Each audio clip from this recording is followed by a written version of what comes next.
7. The utilization of animals. To start with, the entire animal world was man's enemy. Human beings had to learn to protect themselves from the beasts.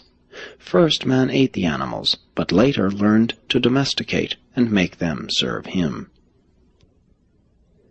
The domestication of animals came about accidentally. The savage would hunt herds much as the American Indians hunted the bison.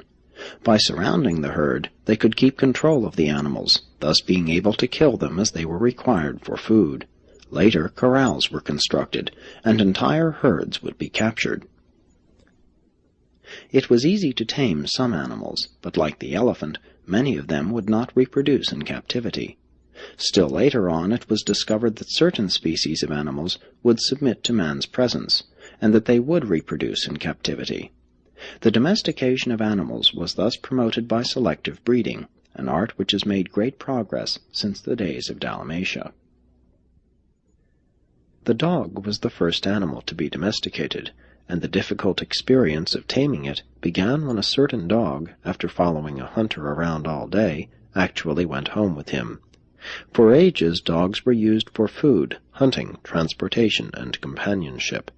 At first, dogs only howled, but later on they learned to bark.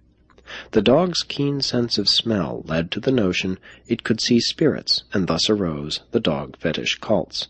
The employment of watchdogs made it first possible for the whole clan to sleep at night. It then became the custom to employ watchdogs to protect the home against spirits, as well as material enemies. When the dog barked, man or beast approached, but when the dog howled, spirits were near. Even now many still believe that a dog's howling at night betokens death. When man was a hunter, he was fairly kind to woman, but after the domestication of animals, coupled with the Caligastia confusion, many tribes shamefully treated their women. They treated them altogether too much as they treated their animals. Man's brutal treatment of woman constitutes one of the darkest chapters of human history.